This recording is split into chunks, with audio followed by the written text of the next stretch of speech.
L'Asian Le Mans Series édition 2025-2026 connaît donc sa grille de départ avec 48 voitures qui seront engagées pour le calendrier hivernal de la série promu par l'Automobile Club de l'Ouest en lien avec SRO Motorsports Group. Une liste des engagés que nous allons passer en revue dans ce nouveau numéro de Track Limit by Minerva Oil, le podcast d'Endurance Info. Pour cela, je serai avec Laurent Mercier, avec qui je pourrai analyser un petit peu ces engagés, voir est-ce qu'on retrouve des équipes bien connues de ce championnat asiatique. Est-ce que des nouveaux venus sont en lice pour concourir dans cette prochaine édition 2025-2026. Track Limit by Minerva Oil, le podcast d'Endurance Info. C'est parti.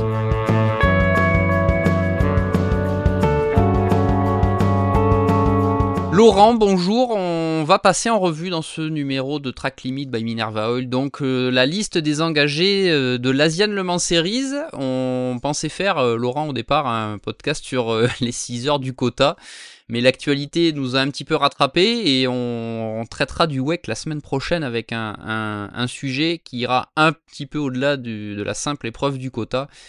Vous verrez, on vous laisse la surprise de découvrir ce sujet. Laurent, donc 48 voitures, c'est encore une grille record, hein, si je ne me trompe pas, pour cette Asian Le Mans Series dans sa version 2025-2026. 16 LMP2, 10 LMP3 et 22 GT, donc répondant à la catégorie GT3.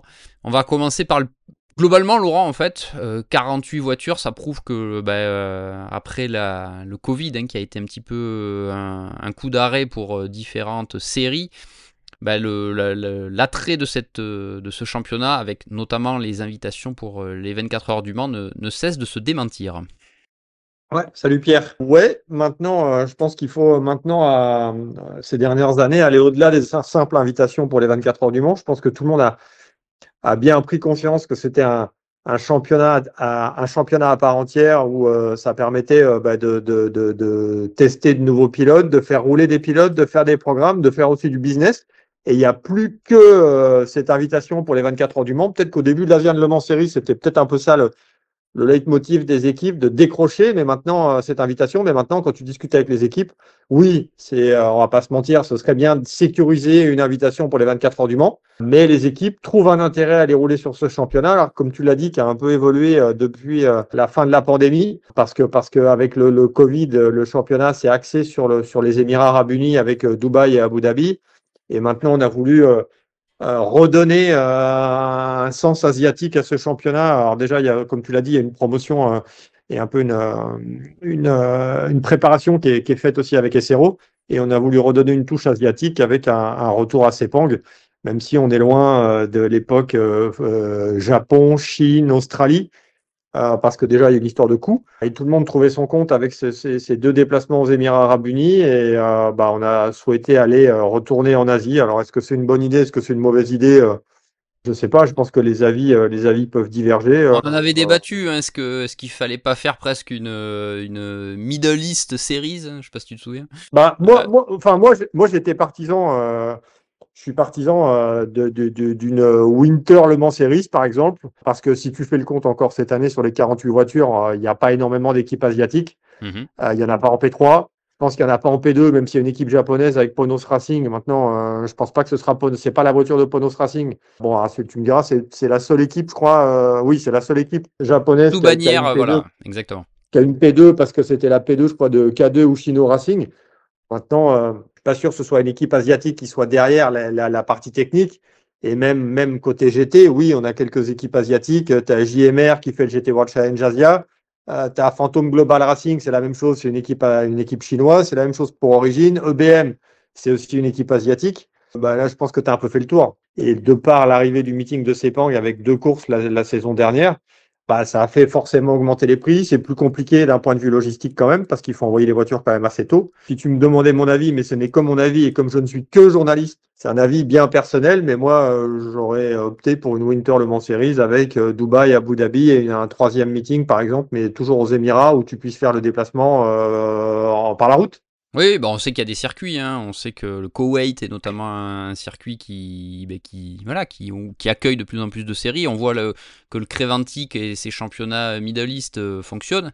Donc effectivement, c'est sûr que ça pourrait être Bah, une solution. t'avais même l'Arabie Saoudite avec Jeddah, t'as le Qatar, t'as quand même t'as Bahreïn qui est quand même pas très loin aussi, donc t'avais quand même des circuits. Maintenant, bon après, c'est pas une critique, hein, on a fait le choix de faire un championnat vraiment asiatique. De toute façon, ce que je dis là, c'est un peu, pour être vulgaire, c'est un peu comme si je pissais dans un violon, parce qu'il y a 48 voitures sur la grille. Donc c'est bien que tout le monde y trouve son Trouve son compte. compte. Et sachant que Laurent, 48, et 48 voitures retenues, on se doute qu'il y a eu plus que ça en termes de dossiers, hein. Ça, c'est sûr. Bah, je En général, c'est crois souvent le cas. savoir. Ouais, je crois savoir, pour avoir discuté avec pas mal d'équipes qui avaient déposé un dossier et qui n'ont pas été sélectionnées. Donc, je pense qu'on doit arriver à 64 ou 65 demandes pour 48 places. Et que je pense que la plupart des refus, ou peut-être même tous les refus d'ailleurs, ça je ne sais pas, mais sont en GT. Et on y viendra, Laurent, en fin de podcast, puisque nous aurons un invité un petit peu particulier avec qui nous traiterons justement de ce sujet. Laurent, on revient à la liste en elle-même avec le LMP2. LMP2 16 Oreca, hein, 07, puisqu'il n'y aura évidemment que des Oreca 07 sur cette grille, avec des équipes. Quand on regarde la liste des engagés de l'année dernière et celle de cette année, on retrouve les noms connus, que sont DKR, que sont United, que sont Algarve, qui engagera 3 voitures avec la voiture sous bannière CrowdStrike Racing. On retrouve également RD Limited, Laurent, avec l'équipe de Romain Dumas, donc qui rempile pour une deuxième année. Et on retrouvera notamment Tristan Vautier, avec une équipe qui avait été performante pour sa première, Inter Europol. On retrouve également Nielsen, Vector, des équipes qu'on est habitué à voir en ELMS. Peu de surprises, on va dire ça, Laurent, pour ce plateau LMP2. Oui, oui, peu de surprise pour ce plateau LMP2, sans problème. Et enfin, moi, le plateau est beau, hein. Maintenant, c'est sûr que toutes les équipes, il faut bien comprendre que là, on n'est pas comme en ELMS avec du LMP2 et du LMP2 Pro-Am, que là, toutes les équipes doivent avoir au moins un pilote bronze. Moi, franchement, le plateau LMP2 tient la route. T'as que des équipes qu'on connaît. Comme tu l'as dit, tu as le retour de RD Limited qui n'a pas fait de P2 depuis l'Asian Le Mans Series l'année dernière. Mais bon, c'était leur première saison et quand on voit comment ils ont marché, je pense qu'il faudra aussi compter sur eux. Après, tu as Vector quand même qui fait une association avec RLR. De toute façon, RLR était obligé de faire l'Asian Le Mans Series parce qu'ils ont décroché un ticket l'année dernière pour Le Mans et qu'il fallait qu'ils valident cette invitation dans une série assez haut en LMP2 et ce sera l'Asian Le Mans Series et d'où le nom Vector Sport RLR. Et après le reste, non, le reste, il n'y a rien à dire, ça tient la route. Il y a le retour de DKR qui a un bon coup à jouer. Il y a un terrain Europol forcément qui vient aussi pour essayer de faire quelque chose de bien.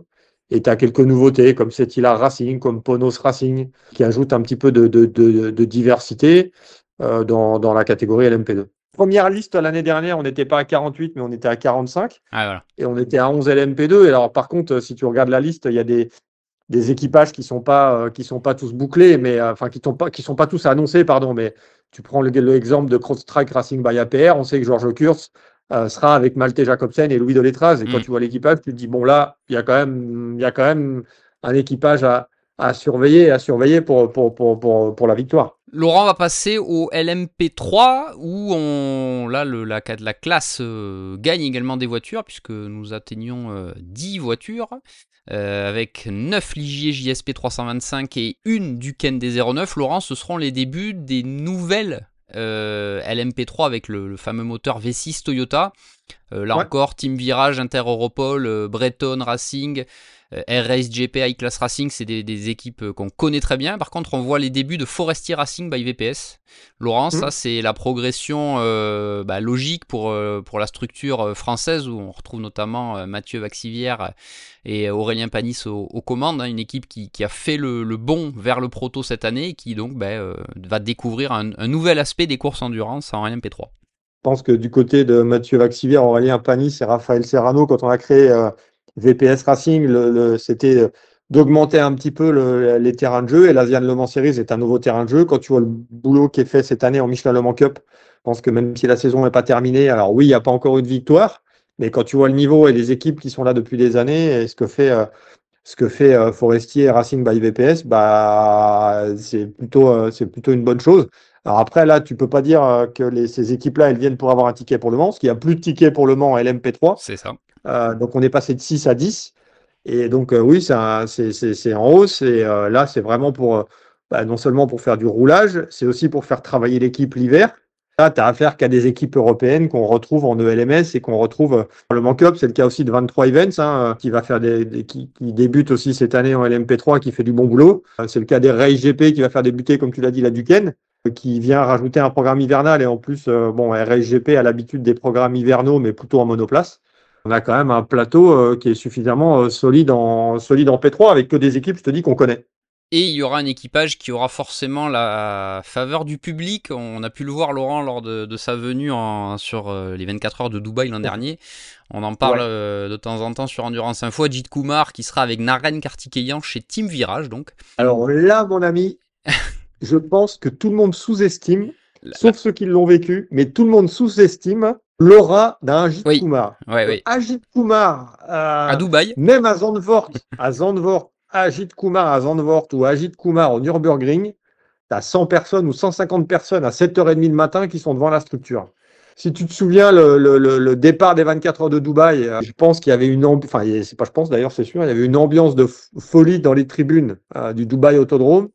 Donc à Sepang, en Malaisie, je pense que là, il va y avoir du monde.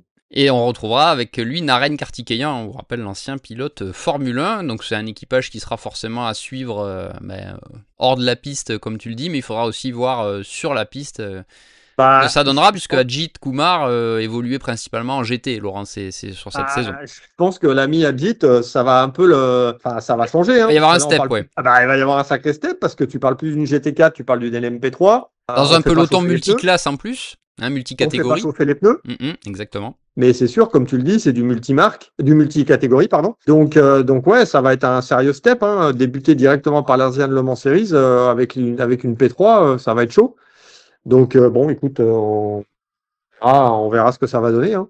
Et pour compléter, Laurent, ces deux catégories prototypes, nous aurons donc 22 GT3 dans la catégorie GT, avec Mercedes, Porsche, Ferrari, BMW, Corvette, Aston Martin qui seront représentés, et McLaren, j'oubliais United Autosport, qui seront donc représentés sur cette édition 2025-2026. Laurent, il y a quand même une belle diversité. Hein. On est loin de l'époque où il n'y avait que 7 marques, exactement, en tout. Il y a cette diversité, Laurent, qui est vraiment appréciable pour évidemment le championnat. Et là encore, on retrouve quand même beaucoup d'équipes européennes. On a un petit peu plus d'équipes asiatiques dans cette catégorie GT. Mais c'est quand même encore l'appel d'air Asian Le Mans Series avec les équipes européennes qui prédominent. Ouais, exactement. Donc là, par contre, qu'on soit bien d'accord, on parle bien de GT3 et pas de LM GT3 parce que les voitures ne sont pas équipées des fameux couples-mètres qu'on peut voir en European Le Mans Series ou en WEC. Donc on a bien affaire à des GT3 qui sont standards par rapport à celles qu'on a dans les championnats SRO. La seule différence, c'est les pneumatiques qui sont des Michelin et pas des Pirelli. Mais le reste, c'est les mêmes GT3. Donc ça change pas. Et après, on a 7 marques, il en manque 3 au final. Il manque quoi? Il manque Ford, il manque Lamborghini, il manque Audi. Lamborghini, Audi, bon, je pense que c'est compliqué parce que ces marques-là ne sont pas présentes en WEC. Et donc, si tu gagnes le ticket pour aller au Mans, par exemple, tu es obligé d'investir dans une autre voiture. Donc, ça, c'est compliqué un peu de la donne. Et on n'a pas de Ford. Ouais, ça, c'est peut-être un peu. La vraie surprise, voilà, c'est ça. Alors, la vraie surprise, alors après, est-ce que tu as des équipes Ford qui ont déposé un dossier du style HRT et qui n'ont pas été sélectionnées? C'est possible. Maintenant, je serais quand même surpris parce que, bon, ce serait bien qu'il y ait aussi une Ford. Donc, je pense, mais ça, c'est un avis personnel. Autant on sait qu'il y a d'autres équipes qui ont déposé des dossiers qui n'ont pas été sélectionnés. J'en ai 5-6 en tête. Mais par contre, au niveau d'HRT, je t'avoue que on n'a pas demandé. Mais je pense que si HRT avait déposé un dossier ou une autre équipe avec une Ford, je suppose qu'elle aurait été prise pour ramener un petit peu plus de diversité encore. Et Laurent, donc on a quand même des équipes, comme on le disait, asiatiques et qui sont principalement issues du GT World Challenge Asia. Hein, on rappelle que SRO est à la manette avec l'ACO pour la promotion de l'Asian Le Mans Series. On retrouve JMR, on retrouve Origin Motorsport hein, qui est très présente avec ses Porsche. On retrouve voilà, ces structures comme Phantom Global Racing. C'est bien aussi de voir qu'il y a certaines équipes qui font un peu la passerelle entre SRO et ACO via cette Asian Le Mans Series. Et ça permet aussi à ces équipes, hein, on va pas se mentir, hein, ces équipes-là aussi visent forcément à un moment ou à un autre un engagement en 24 heures du Mans. Qui serait rassurant pour elles, c'est si une de ces équipes-là gagnait un ticket, parce que là, bah, tu n'es pas obligé d'essayer de t'inscrire dans un autre championnat. Et quand tu es une équipe chinoise, c'est pas simple de faire un championnat complet en Europe.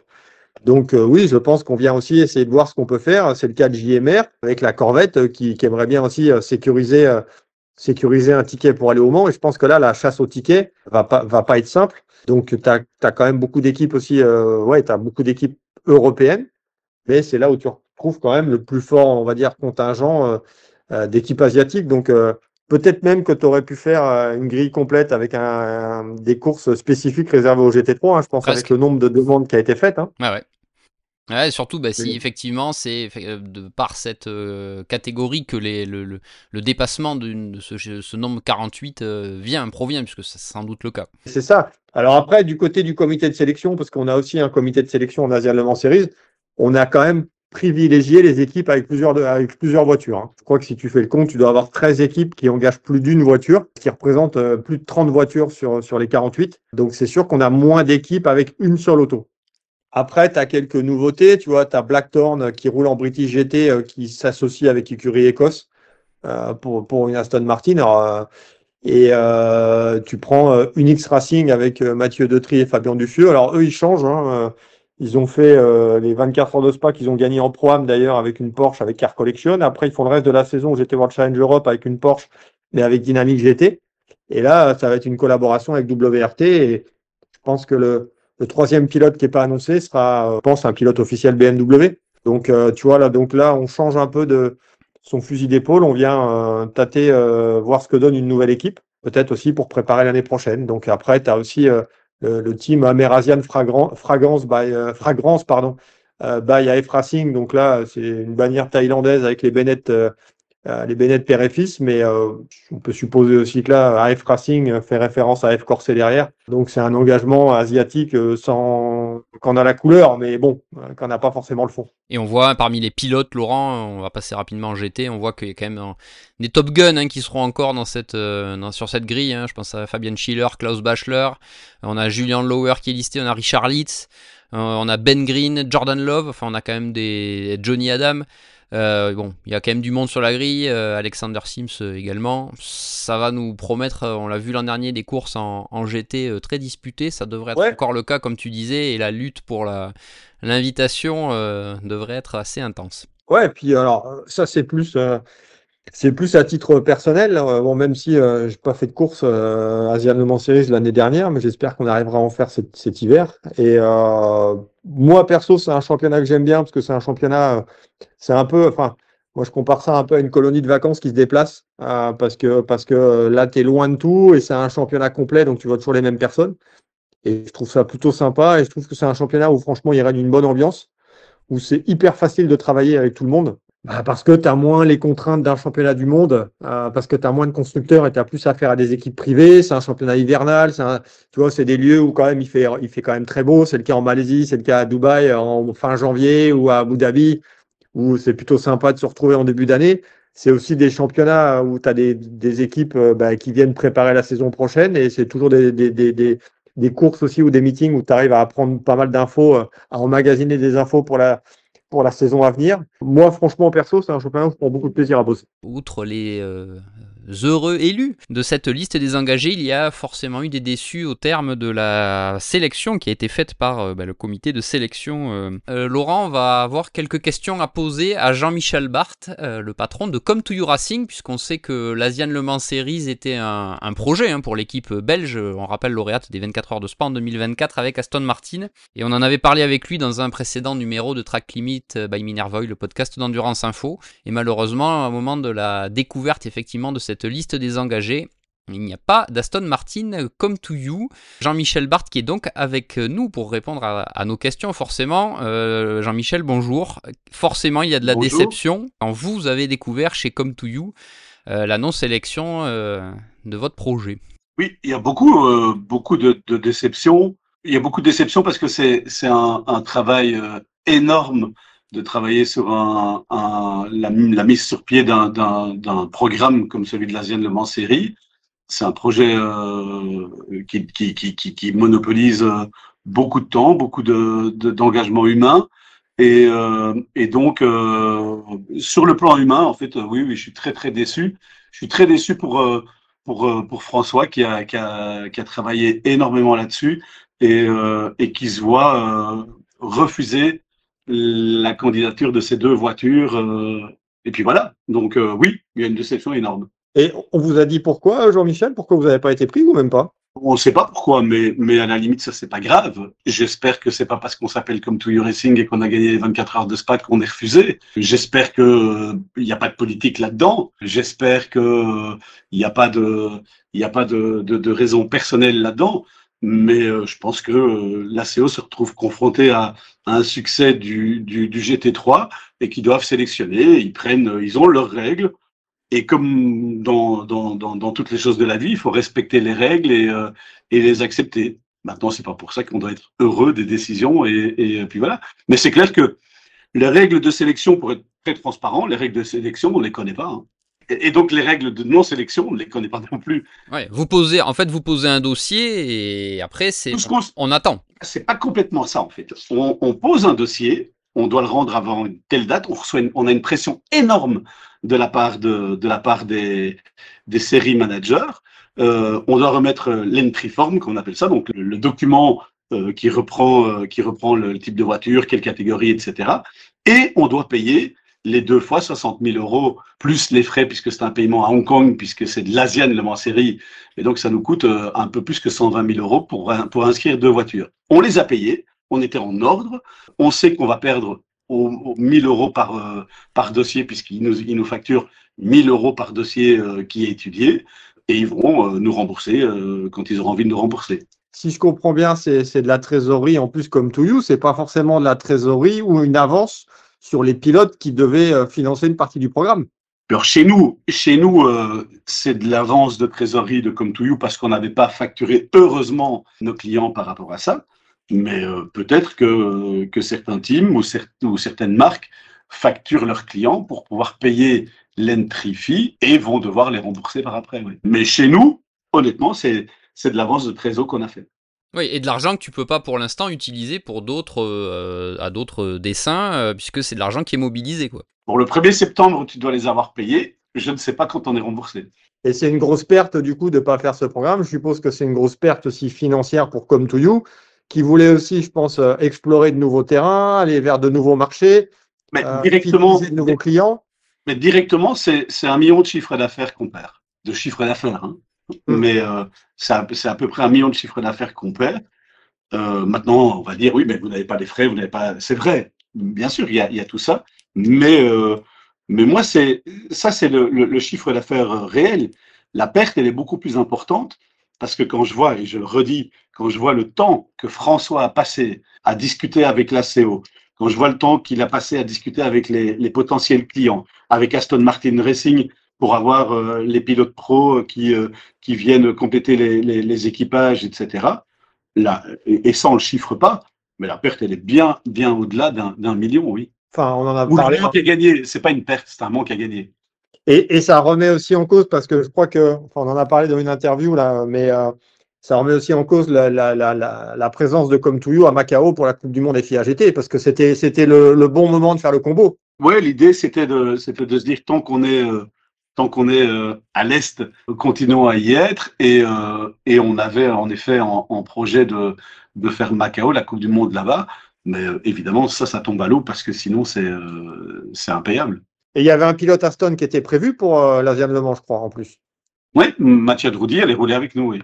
Ok. Donc vous, le but de Come to You, c'était aussi de réunir 2 bons équipages pour aller essayer de chercher le titre. L'idée, c'était vraiment d'aller chercher le titre. L'idée, c'était parce qu'on peut dire, oui, l'idée, c'est d'aller, de vouloir avoir une invitation au Mans. Non, c'était pas ça. La première idée, c'était d'avoir un programme d'hiver qui permet de compléter le nombre de jours de travail qu'on donne à nos gars et d'amener un championnat majeur en plus du DTM et du GT World Challenge. C'était de nous amener un programme majeur. Et donc voilà, donc là maintenant, on se rend compte que finalement, est-ce que c'est un programme majeur quand on n'a que 22 voitures? Oui, surtout que vous n'avez pas été les seuls à être mis sur la touche. À ce qu'on sait, il y a plusieurs équipes GT3 qui ont été mises de côté.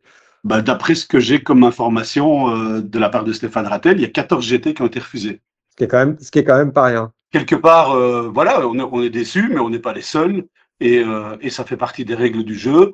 On était hors track limit et on a pris un tour de pénalité et puis voilà, c'est tout. Est-ce qu'on rejouera le jeu la prochaine fois? C'est la deuxième fois hein, que l'ACO nous refuse un accès. On avait déjà fait une demande pour faire le Road to Le Mans cette année avec un équipage qui était prêt à s'engager par après sur le reste de la saison et certainement sur une saison complète l'année prochaine. Ça n'a pas suffi. C'est la deuxième fois ici qu'on se fait recaler, cette fois-ci avec 2 voitures. Il va falloir quand même que moi je sois motivé à ce que je puisse encore me mettre une fois à genoux en disant excusez-moi, est-ce que je peux dépenser un peu d'argent chez vous quoi. Mais on vous avait laissé plus ou moins sous-entendre que ça pouvait passer en plus. Oui, mais pas laisser plus ou moins sous-entendre.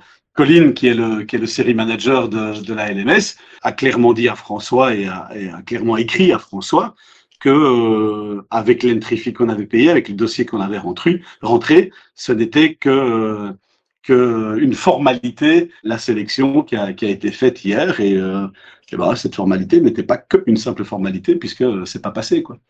Et ça modifie un peu les plans pour Come To You pour l'année prochaine.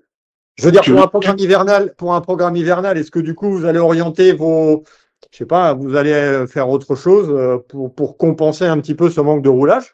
Le problème, c'est, moi j'aime bien la phrase « promettre peu, tenir beaucoup ». Et c'est un peu ce que je reproche à Colin finalement, c'est qu'il a promis beaucoup, il n'a rien tenu. Moi j'aime bien cette phrase-là, et le problème c'est que je déteste être mis dans cette situation-là. Et aujourd'hui, on a promis à nos potentiels clients de faire un programme Asian Le Mans Série. Il va falloir maintenant qu'on retourne, et vous savez, que vous vendiez des chaussettes ou que vous vendiez des programmes de voitures, ça reste de la vente. Et ça reste, je promets quelque chose et il faut que je tienne mes engagements et que je garde mes clients satisfaits. À partir du moment où on n'est pas, pour raison X ou Y, qu'on maîtrise ou qu'on maîtrise pas, où on n'est pas capable d'assumer ce qu'on a promis, ça nous met, nous, revendeurs, en porte-à-faux. Que ce soit pour la Fun Cup, que ce soit pour SRO, que ce soit pour l'ACO, que ce soit pour le GT Open, que ce soit pour toutes les séries, il y a un moment donné où les organisateurs ne doivent pas oublier une chose. Nous sommes les revendeurs. Nous sommes les commerciaux.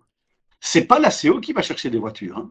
C'est pas SRO qui va chercher des voitures. Ce sont les teams qui vont les chercher. Et si on ne nous donne pas les outils et la certitude qu'on peut vendre ce qu'on a à vendre, ça devient compliqué. Alors on va dire, ouais, mais regarde, il y a 14 voitures refusées. Oui, c'est vrai. Tant que ça fonctionne, tant que la demande est plus importante que l'offre, c'est pas compliqué. Mais on parle du P3. Alors là, quand il n'y a plus que l'organisateur qui fait le métier, il n'y a plus de voiture. Mais le jour où ça se passera en GT3, on fera quoi? Et là, c'est le promoteur qui viendra peut-être appeler les équipes. Mais moi, je les attends là. Et là, on verra bien. Donc là, alors aujourd'hui, c'est clair, hein, avec la déception qui est énorme, etc. Voilà. Mais il va quand même falloir à un moment donné qu'on se regarde dans les yeux. Il faudrait juste que je puisse les voir, les yeux. Parce que ça aussi, à plusieurs reprises, je suis allé à Spa pour essayer de les rencontrer. À plusieurs reprises, on a essayé d'avoir des rendez-vous pour pouvoir discuter, de voir qui sont les partenaires qu'on a avec vous. Parce que, vous le savez, moi, j'ai des tonnes de partenaires qui peuvent intéresser l'ACO. Pourquoi on ne parle pas de ça une fois gentiment? En théorie, c'est quelque chose qui devrait être, entre guillemets, assez facile de créer justement ces relations-là avec le promoteur. Normalement, ça devrait l'être, oui. Mais aujourd'hui, quand tu surdomines quelque chose, quand tu es... Et puis, vous savez, le sport automobile, ça reste quand même un marché d'ego énorme. Est-ce que un jour, ils vont accepter, quels qu'ils soient les organisateurs, hein, finalement, de descendre de leur piédestal pour venir discuter simplement?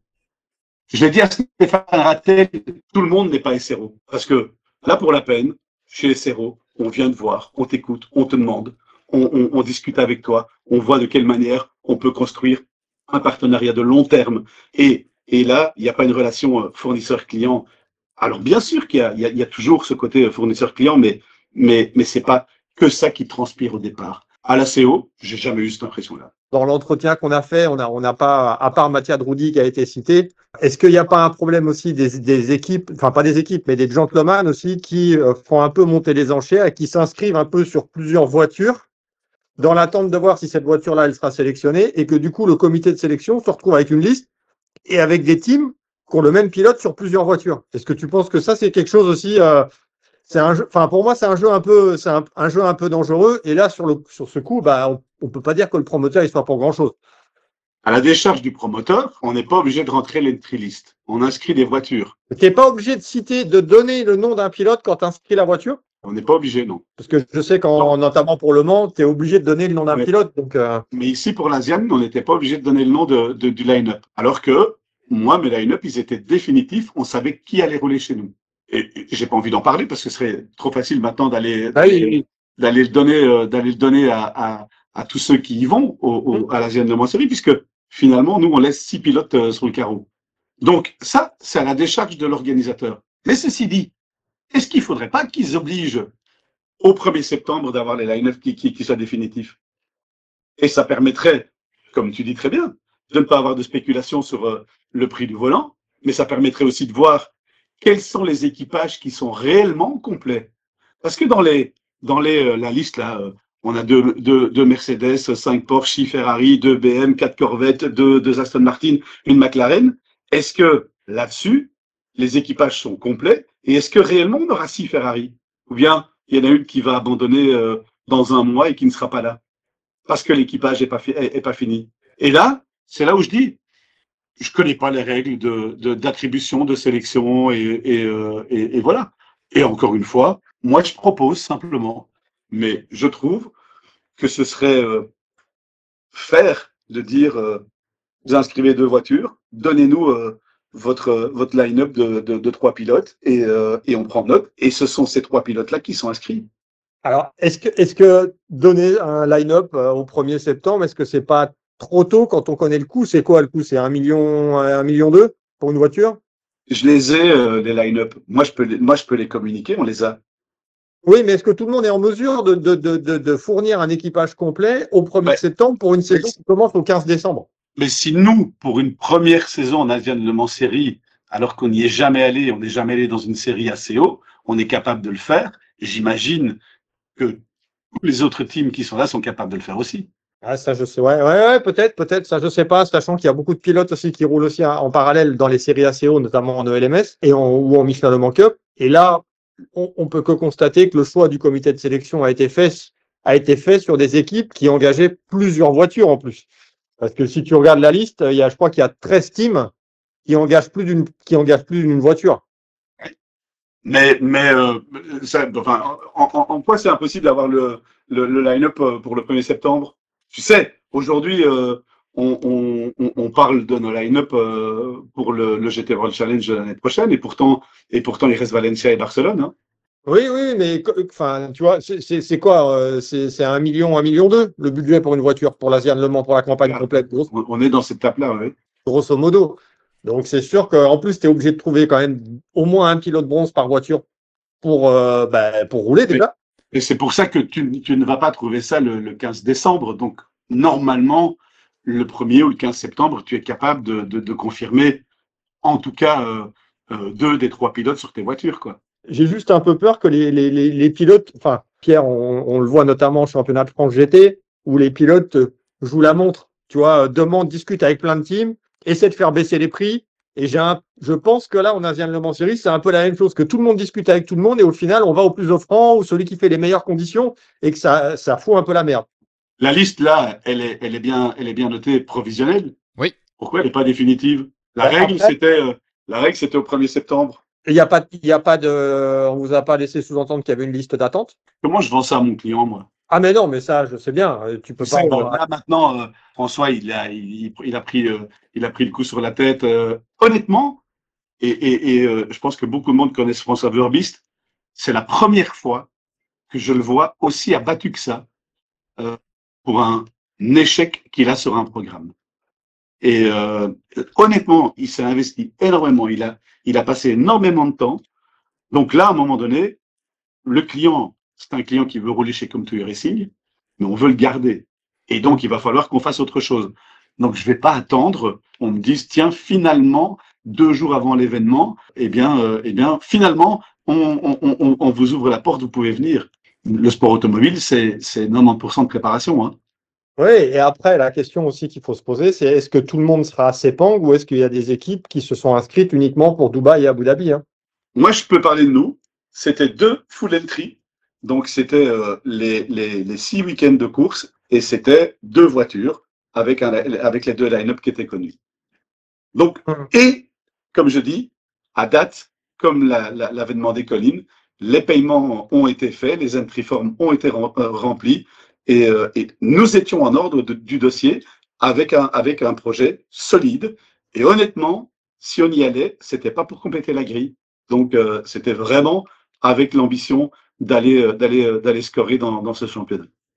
Ouais, et puis d'ouvrir aussi de nouveaux marchés, de nouvelles perspectives, de nouveaux clients. Ouais. Alors ça c'est les objectifs de Come2 Racing là-dedans, c'est de se dire on va se montrer en dehors du championnat SRO, on va se montrer en dehors du DTM, on va montrer qu'on peut aussi faire autre chose et qu'on peut le faire d'une manière qualitative. Donc voilà, on peut pas le faire. Il y a d'autres championnats. Stéphane Rattel me l'a dit. Hein. Le problème d'ACO, c'est qu'ils ont limité à 22 voitures parce qu'il y a suffisamment de championnats en dehors d'ACO pour que des GT3 puissent rouler. Et ça, est-ce que ça faisait partie du cahier des charges pour l'inscription? Chez nous? Non, non, non. Quand tu t'inscris, est-ce qu'on a dit, est-ce que le promoteur dit, ouais, mais attendez, il y a suffisamment de championnats pour rouler avec des GT3, donc on n'est pas sûr de. Oui, mais je pense que Stéphane a raison. Il y a un engouement énorme pour le. On en a déjà parlé et on le voit aux 24 heures de Spa, on le voit dans d'autres courses SRO. On voit que pour le GT3, il y a un engouement énorme. Aujourd'hui, les gens veulent rouler dans cette catégorie. Voilà, hein, c'était combien 6 ou 8 voitures en plus cette année aux 24 heures. Regarde en sprint le nombre de voitures qu'on a en plus par rapport aux autres années. Il y a le public qui revient en masse voir les courses de GT3. On le voit en DTM où il y a un monde de dingue qui vient voir les courses. Donc oui, je pense qu'il y a un engouement tant de la part des clients que des fans. Donc bien sûr qu'aujourd'hui, on surfe sur la vague et je pense qu'aujourd'hui, pour les organisateurs, c'est pas compliqué de remplir une grille. Mais attention, le jour où on dira ah, on est 5 ou 10 voitures de moins que l'an dernier, on verra comment on va réagir à ça. Et moi, je comprends, encore une fois, je le dis, hein, je m'exprime juste sur un peu la tristesse et la déception qu'on peut avoir par rapport au fait que notre dossier n'a pas été retenu, mais je comprends la décision de la CO. Ils ont décidé d'avoir 22 voitures, ils ont 22 voitures. Moi, ce que j'adore, c'est quand quelqu'un prend une décision et il assume. Point. Donc, qui suis-je pour aller dire que la CO n'a pas bien fait son travail, a eu un mauvais moyen de sélection, a eu truc, a eu machin. Non, ils ont décidé, et puis voilà. Moi, je suis venu vous rejoindre pour dire oui, Come2 Racing est déçu de ne pas avoir été sélectionné. Maintenant, quand tu me demandes est-ce que vous avez été informé de pourquoi, etc., non. Libre à eux de ne pas communiquer, libre à eux d'être obscurs là-dessus, libre à eux de ne pas mettre les règles sur la table au départ. Et il doit y en avoir, j'imagine, si un comité de sélection, ils savent quels sont les critères qu'ils vont sélectionner, à eux de le décider. Mais il y a d'autres sujets comme ça. Hein. On a déjà eu des sujets sur la BOP. Comment on fait la BOP, comment on la règle, comment truc. Il y a des comités qui décident ça. Comment on sélectionne, comment on décide que il y a des track limites ou pas track limites. Bah, c'est un comité sportif qui décide avant une course qu'il y a des track limites ou pas de track limites. À nous de nous adapter et d'accepter les décisions qui sont prises. À eux d'être cohérents. Mais je ne demande même pas d'explication là-dessus. Mais je vous explique comment ça se passe. C'est hard, c'est dur à vivre pour un team parce que ça te coûte de l'argent, ça te coûte du temps et ça coûte vraiment de l'argent puisque là, pour le moment, ils me doivent 120 000 euros. Donc ça, c'est dur. Économiquement parlant, c'est difficile. Le reste, on va rebondir. Et puis, est-ce qu'on reviendra plus fort la prochaine fois? Après, ce que je déteste toujours, mais est-ce qu'on reviendra plus fort la prochaine fois? Quand tu t'es pris 2 fois le mur en face, tu te dis, ben, finalement, ils ont peut-être pas envie de nous avoir chez eux. C'est dommage pour une équipe qui a gagné les 24 heures de Spa de ne pas être dans un championnat assez haut. Bah, surtout un championnat assez haut dont la promotion est faite par SRO. Tu vois, j'accepte sans problème qu'on me dise, ah ben non, vous inscrire uniquement 24 heures du Mans, vous comprenez, c'est pas possible, il faut faire le championnat, il faut tout ça, je comprends, et c'est des règles que je comprends tout à fait. En début de championnat, devoir refuser 2 voitures sur 2, c'est pas simple. Et puis c'est dommage. 22 voitures, ça donne finalement la place à 2 voitures par marque. C'est pas le cas. Tu as des marques à 6, 5, 4. Et j'imagine qu'ils y ont réfléchi. Hein. Ça pourrait être un critère de sélection de dire, eh ben, on prend 2 Mercedes, 2 Porsche, 2 Ferrari, 2 BM, 2 Corvette, etc. Et puis on voit les teams qui postulent avec ces marques-là. Maintenant, voilà. Après, je sais pas non plus quel est le boulot qui est fait par les marques auprès de la CO pour pouvoir avoir leurs marques qui sont représentées. Hein. Il y a peut-être de ça aussi. Hein. Bon, après, ça reste quand même un championnat d'équipe privée plus qu'un championnat constructeur, comme tu peux le voir en hypercar. Non, mais il n'y a pas de Ford. Non, mais parce que peut-être qu'aucune équipe Ford a demandé. Il n'y a déjà pas beaucoup de Ford qui roulent déjà. Tu vois, si tu enlèves HRT. Oui, il n'y a pas d'Audi, il n'y a pas de Lambo. Non, parce qu'en plus, là, tu sais très bien que si tu vas en Asian et que tu gagnes le titre, tu peux pas aller au Mans avec ce style de voiture. Ouais, je sais bien. Donc, ça réduit un petit peu le spectre. Parce qu'après, tu es obligé d'investir dans une marque qui est éligible pour faire les 24 heures du Mans. Et tu es aussi obligé de valider ton ticket l'année suivante. Donc, c'est dommage, parce que l'Audi, c'est un super produit pour faire l'Asian Le Mans Série. Alors après, comme tu dis, si tu gagnes, mais c'est un super produit parce que finalement, ça donne accès pour finalement moins cher à un championnat comme celui-là, qui est un chouette championnat, avec une chouette auto qui reste compétitive aujourd'hui et qui est, comme on a déjà discuté, qui a un prix inférieur aux voitures modernes. Ouais, alors après, je vais me faire un peu l'avocat du diable. Est-ce qu'on a vraiment envie qu'une Audi gagne un championnat où tu peux pas aller plus loin avec?